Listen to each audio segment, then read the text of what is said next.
قابل احترام بھائیوں، دوستوں، بزرگوں، سلسلہ وار وہی مضمون حضرات انبیاء کرام علیہ الصلوۃ والسلام کے قصوں کا، اور اسی ضمن میں قصہ شروع ہوا حضرت ابراہیم علیہ السلام کا۔ حضرت ابراہیم علیہ السلام کا تذکرہ قرآن شریف میں 25 سورتوں میں 63 جگہ پر تقریباً آیا ہے۔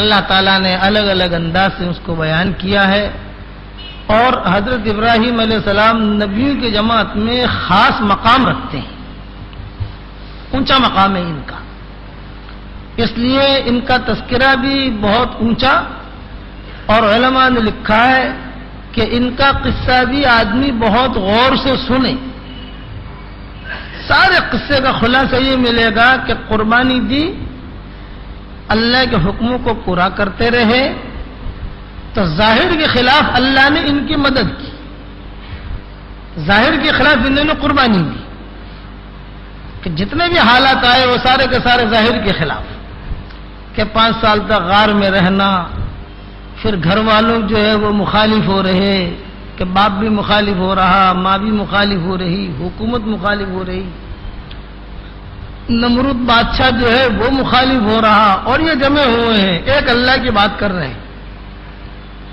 تو اللہ تعالیٰ نے پھر ان کی جو مدد کی، وہ مدد بھی ظاہر کے خلاف آئی ہے، اور بغیر قربانی کے حضور اکرم صلی اللہ علیہ وسلم حضرت ابراہیم علیہ السلام کا تذکرہ بہت فرماتے تھے۔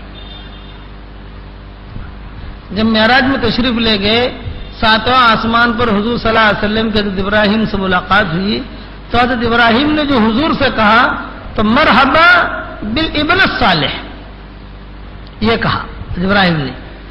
دوسرے نبیوں نے کہا مرحبا بالنبی، آئیے نبی، اللہ کے آپ نبی ہیں، تشریف لائیے۔ اور حضرت ابراہیم نے کہا نیک بیٹا، کہ مرحبا بالابن الصالح، کہ آپ میرے نیک بیٹے ہو۔ کہ حضرت ابراہیم علیہ السلام نے دعا مانگی تھی، وَجْعَلْ لِي لِسَانَ صِدْقٍ فِي الْآخِرِينَ، یہ ابراہیم کی دعا تھی۔ کہ کیا مطلب اس کا؟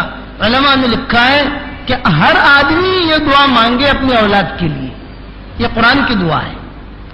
وَجْعَلْ لِي لِسَانَ صِدْقٍ فِي الْآخِرِينَ، اے اللہ تم مجھے ایسا بنا کہ میرے دنیا سے جانے کے بعد میری اولاد اتنی اچھی بنے کہ میری اولاد کو دیکھ کر لوگ مجھے اچھے طریقے سے یاد کریں۔ یہ ترجمہ ہے اس کا، وَجْعَلْ لِي لِسَانَ صِدْقٍ فِي الْآخِرِينَ، یہ ابراہیم علیہ السلام کی دعا ہے کہ انہوں نے قربانی دی، قربانی پر قربانیاں دیتے رہے۔ تو ابراہیم علیہ السلام سے اللہ نے کہا تم کیا مانگتے ہو؟ چلو تم مختلف دعائیں مانگی ابراہیم علیہ السلام نے، ان میں سب سے پہلے یہ دعا مانگی کہ وَجْعَلْ لِي لِسَانَ صِدْقٍ فِي الْآخِرِينَ، کہ بعد میں آنے والے مجھے اور سے اولاد دینا۔ بعض مرتبہ اولاد اچھی ہوتی ہے تو اس اولاد کی وجہ سے لوگ اس کے ماں باپ کو یاد کرتے ہیں کہ دیکھو یہ باپ اس کا اچھا تھا، ماں اس کی اچھی تھی، دیکھو یہ بیٹے کیسے اچھے ہیں، کیسے امانتدار ہیں یہ لوگ۔ اور اگر اولاد خراب ہوتی ہے تو بھی لوگ ماں باپ کو کہتے ہیں کہ وہ بھی خراب تھا، اس کا بیٹا بھی خراب۔ تو حضور صلی اللہ علیہ وسلم حضرت ابراہیم علیہ السلام کا تذکرہ بار بار فرماتے تھے، کبھی میں عائشہ کے سامنے کہتے، کبھی ان کے سامنے۔ اس لیے فتح مکہ جو ہوا تو حضور صلی اللہ علیہ وسلم نے کہا میں میرے باپ ابراہیم کی دعا کا ظہور ہوں، اور کئی چیزیں جو سنت ابراہیمی کی تھی وہ حضور نے شریعت میں باقی رکھی۔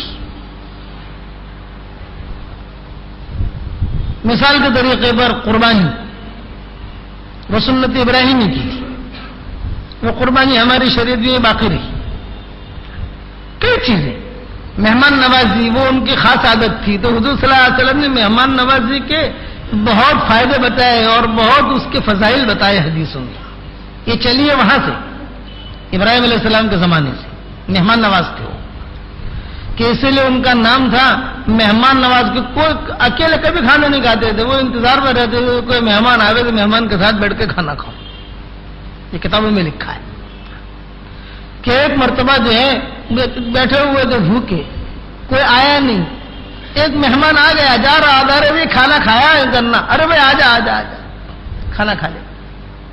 اب کھانا کھا چکا تو اس کے بعد اس کو پوچھا کہ بھائی تم کون ہو؟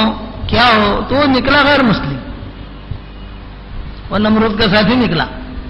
تو ان کے دل میں تھوڑی سی بات آئی ابراہیم علیہ السلام کی، اوہو آج اس کو میں نے کھلا دیا. تو اللہ نے وہی بھیجی کہ ابراہیم 70 سال سے یہ میرے ساتھ شرک کرتا ہے، میں اس کو کھلاتا ہوں. کبھی میں نے نہیں کہا میں اسے کی کھلا تھا، آج تو نے کھلایا. اور خالد نے کہا کہ میں نے کھلا دیا. ارے ابراہیم سب کو کھلا، سب کو کھلا، جو آ جائے کھلا. میں 70 سال سے کھلا رہا ہوں اس کو، یہ میرا مقابلہ کر رہا ہے، میں اس کو 70 سال سے کھلا رہا ہوں. تو یاد رکھنا، دو بنیادی باتیں یاد رکھنا ان قصوں میں: قربانی، اور قربانی اللہ کے حکم، قربانی کے ساتھ اللہ کا حکم آدمی پورا کرے تو ظاہر کے خلاف آدمی اللہ کے حکم کو پورا کرے گا تو اللہ کی مدد بھی اس کے ساتھ جو آئے گی وہ ظاہر کے خلاف آئے گی. اب ابراہیم علیہ السلام جو ہے وہ ظاہر کے خلاف ہی سارے احکامات پورے کر رہے. اب یہ جو قصہ ہے آگے، وَلَقَدْ آتَيْنَا ابراہیم رشدہ من قبل وَكُنَّا بِهِ عَالِمِينَ. اللہ پاک فرماتے ہیں کہ ہم نے بچپن سے ہی ان کو رشد و ہدایت دے دی تھی. بعض بچے ہوتے ہیں کہ بچپن سے ہی اللہ انہیں راہ راست پر ڈال دیتے ہیں اور ان کی تربیت ہوتی رہتی ہے، تربیت ہوتی رہتی ہے، تربیت ہوتی رہتی ہے، پھر بڑے ہو کر بہت بڑے دین کے داعی بنتے ہیں. تو ابراہیم علیہ السلام کے ساتھ ایسا ہی ہوا. وَلَقَدْ آتَيْنَا ابراہیم رشدہ من قبل وَكُنَّا بِهِ عَالِمِينَ. ہم نے ابراہیم کو بچپن سے ہی رشد و ہدایت دے دی تھی اور ہم جانتے تھے. اللہ فرماتے ہیں ہم جانتے تھے. کیا کہ واللہ غالب علی امرہ ولکن اکثر الناس لا یعلمون. اب ابراہیم علیہ السلام نے اپنے باپ سے اور اپنی قوم سے کہا: اذ قال لأبیہ وقومہ ما هذه التماثيل التي انتم لها عاکفون. اپنے باپ سے کہہ رہے اور قوم سے کہہ رہے یہ مورتیاں جو ہیں ان کی کیوں پوجا پاٹ کرتے ہو؟